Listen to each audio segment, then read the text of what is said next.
வணக்கம். இன்னைக்கு நம்ம கார்ட்டூன் ஷெஃப் ஸ்டைல்ல தோசைக்கு பெஸ்டா இருக்கிற பீர்க்கங்க சம்பல் செய்ய போறோம்.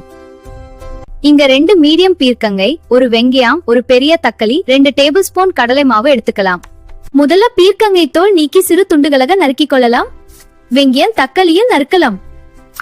இப்ப குக்கர்ல 2 டேபிள் ஸ்பூன் எண்ணெய் ஊத்தி நல்லா சுதக்க விடவும்.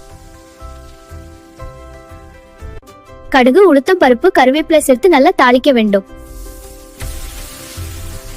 வெங்காயம் தக்காளி சேர்த்து நல்லா வதக்கி சாஃப்ட் ஆகும் வரைக்கும் வதக்கணும். இப்போ உப்பு, மஞ்சள் தூள், மிளகாய் தூள் சேர்த்து பீர்க்கங்கை போட்டு 5 நிமிடம் வதக்கணும். இப்போ கிரேவி திக்காகிறதுக்கு 2 இல்லாட்டி 3 டேபிள் ஸ்பூன் கடலை மாவு தண்ணில கரைச்சு சாம்பார்ல சேர்க்கணும். இது தோசைக்கு சூப்பரா இருக்கும். கொத்தமல்லி தூவி தோசை கூட சர்வ் பண்ண சுவையான பீர்க்கங்கை சாம்பார் ரெடி.